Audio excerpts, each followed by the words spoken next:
안녕하십니까. 뉴욕일보 뉴스포커스입니다. 오바마 대통령이 2012년과 2014년 두 차례에 걸쳐 서류 미비자 추방 유예 행정명령을 발표했습니다. 이에 근거해 현재 진행 중인 서류 미비 청소년 추방 유예 다카와 앞으로 접수 신청을 받을 서류 미비 성인 추방 유예인 다파까지 올해 미 이민 서비스국에선 총 4가지의 추방 유예 업무를 다루게 됩니다. 미 이민 서비스국이 18일부터 확대된 서류 미비 청소년 추방 유예 다카 신청을 접수한다고 발표한 가운데 민권센터가 이에 따른 무료 서비스를 제공하고 있습니다. 민권센터에 차주범 교육부장을 전화로 연결해 현재 정부가 진행하고 있는 추방 유예 프로그램 등을 살펴보겠습니다. 미 이민 업무국에서 현재 다루고 있는 추방 유예 설명을 좀 여쭙도록 하겠습니다. 우선 DACA라고 하죠. 다카하고 DAPA, 다파에 대한 설명을 좀 부탁드리도록 하겠습니다.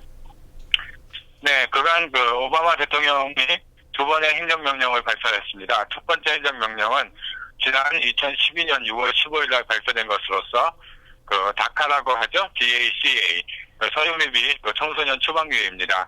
원래 드림 액트가 연방의회에서 통과되었다면 혜택을 받았을 잠재 수요자들이 대상이고요. 그리고 2014년 작년 11월 20일 날 발표한 두 번째 행정명령은 시민권자 자녀나 영주권자 자녀를 보유한 성인들이 대상입니다. 최근 다카에 대해서 확대 시행령이 발표가 됐는데요.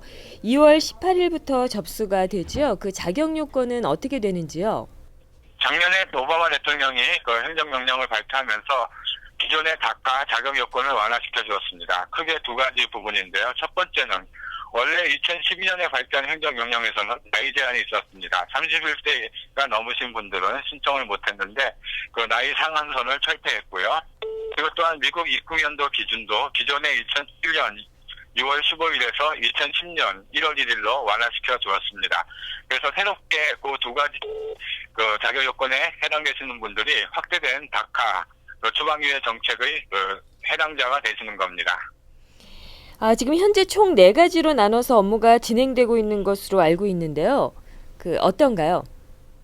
예, 일단 지금 현재는 기존의 다카, 원래 신청자분들이 신청할 수 있는 다카가 진행되고 있고, 그리고 또 이미 2년 전에 다카를 신청해서 받으신 분들 중에서 이제 만료를 앞두고 있으신 분들, 그런 분들이 이제 갱신이 필요합니다. 갱신 업무를 지금 해주고 있죠. 특히 갱신과 관련해서는 미 이민 업무국에서 만료되기 최소한 150일 전과 120일 전 사이, 그러니까 6개월과 5개월 전 사이에 갱신 신청을 하는 것이 가장 좋다고 그렇게 얘기하고 있고요. 그리고 이제 향후 앞으로는 2월 18일부터는 확대된 다카 자격 요건을 갖추신 분들이 신청을 할 수 있고, 그리고 이제 성인들을 대상으로 한 다파는 현재 5월 말 정도로 예상하고 있습니다. 오바마 대통령이 행정명령을 발표했을 당시에 미 이민 업무국에선 준비하는데 한 180일 정도 기간이 소요된다고 했기 때문에 저희들 예상으로는 아마 빠르면 5월 말 정도부터 접수가 시작될 것으로 그렇게 전망하고 있습니다. 현재 진행 상황이라 그럴까요? 현황은 어떤지요?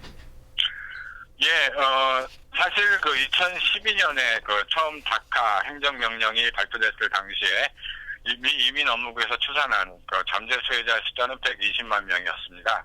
그런데 지금까지는 사실상 한 60만 명 정도, 약 50% 정도만이 신청을 해서 취득을 한 상태이고요. 특히 최근 통계에 따르면은 아시안들이 신청하는 비율이 다른 라티노나 이런 커뮤니티에 비해서 좀 저조합니다. 여기는 몇 가지 이유가 있을 수가 있을 텐데요. 아무래도 자신의 신분을 공식적으로 밝혀야 된다는 부담이 있을 수 있고, 또한 이것이 행정명령이 항구적인 그런 솔루션이 아니죠. 영원히 앞으로 계속 지속될지 안 될지 그 여부는 전적으로 다음 대통령에 달려있는 문제이기 때문에 그런 것에 따른 불안감 또한 그런 것들이 신청을 망설이는 요소가 되고, 또 일부 잠재 신청인들이 자격 요건이 있다 하더라도 범죄 경력이나 그런 문제들 때문에 신청 자체를 못하는 경우도 있는 것 같습니다. 네네. 현재 민권센터에서 관련돼서 무료 서비스를 지금 제공하고 있지요? 네, 그렇습니다. 다카 그의 경우와 그 다카 갱신 같은 경우에는 저희들이 그동안 한 500분 정도 또 도와드렸고요. 지금 현재도 계속 무료로 서비스를 제공해드리고 있고, 새롭게 확대된 다카의 자격 요건을 갖추신 분들, 그러니까 2월 18일부터 신청이 가능하신 분들과 앞으로 신청이 가능한 다파 해당자 되시는 분들도 저희들이 서비스를 제공하기 위해서 지금 준비를 하고 있고, 저희들의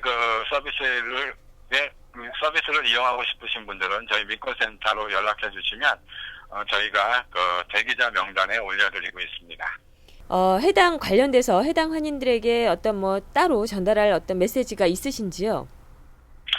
네, 작년 중간선거 결과 공화당이 상원과 하원을 공개 장악하면서 큰 불안감이 지금 커뮤니티에 조성되고 있는 것 같습니다. 각종 보도에 따르면 공화당 측에서 대통령의 행정명령 다카와 다파를 무력화시키려는 그런 여러 가지 움직임이 있는 것 같습니다. 구체적으로는 최근에 다카에 지출되는 예산을 막는 그런 법안이 하원에서 통과됐지만 상원에서는 필리버스터라고 하죠. 의사진행 발언을 넘을 수 있는 숫자가 안 되기 때문에 다행히 상원에서는 통과가 무산되었지만 여전히 공화당 쪽에서는 의회의 법안이나 또는 헌법소원 같은 그런 여러 가지 방식을 동원해서 다카와 다파를 무력화시키려고 하고 있습니다. 하지만 그게 쉽지는 않을 것입니다. 왜냐하면 대통령이 거부권을 행사할 수 있고요. 법안 같은 경우에는. 그리고 연방대법원의 심의 같은 경우에도 아마도 웬만해서는 이것이 무효화되는 그런 결과가 도착되기는 힘들 것으로 전망하고 있습니다. 그렇기 때문에 저희 민권센터에서는 사실 이 다카와 다파라는 것은 20년 만에 미국에서 벌어진 최대의 이민정책 변화입니다.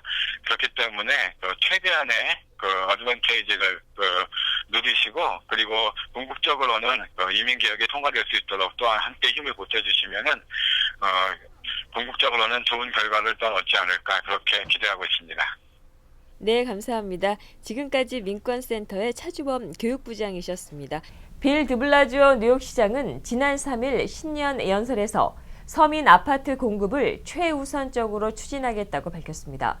이날 드블라지오 시장은 앞으로 10년 동안 16만 가구의 아파트와 20만 가구의 서민 아파트를 신축, 보존할 방안이라고 말했습니다. 이날 제시된 방안에 따르면 앞으로 뉴욕시에서 주거지로 조닝을 변경할 주요 개발 사업에는 서민주택 유닛 건설이 필수 조건이 됩니다. 또 만가구의 노인 아파트도 신축, 보존하는 등 노인 아파트 공급 확대에도 나서며 렌트 안정법을 강화해 세입자의 보호에도 힘쓴다는 계획입니다. 이 밖에 주택 건설을 유도하기 위해 대중교통의 접근성을 높이며 이를 위해 시내 전역을 잇는 페리 서비스 확대도 언급됐습니다. 미 대형 건강보험회사 앤썸을 해킹해 고객 수천만 명의 민감한 개인정보를 빼낸 사이버 공격이 중국의 소행일 수 있다는 분석이 나왔습니다.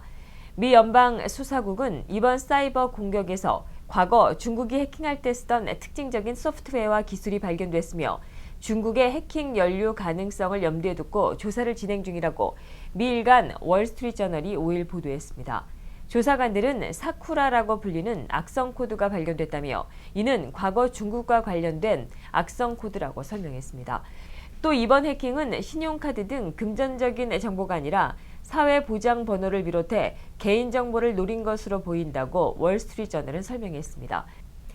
앤썸은 지난주 사이버 공격을 받아 고객 8천만 명의 이름과 생년월일, 사회보장번호, 집주소, 소득정보 등 개인정보가 유출되는 피해를 봤습니다. 이는 미국 건강보험사 사상 최대 규모의 정보 유출 사건입니다. 그러나 중국 정부는 6일 정례 브리핑에서 월스트리트저널 보도에 대해 그런 추정은 전혀 터무니없이 중국을 공격하는 것이라고 반박했습니다. 이상으로 뉴스포커스를 모두 마치겠습니다. 시청해주신 여러분 고맙습니다.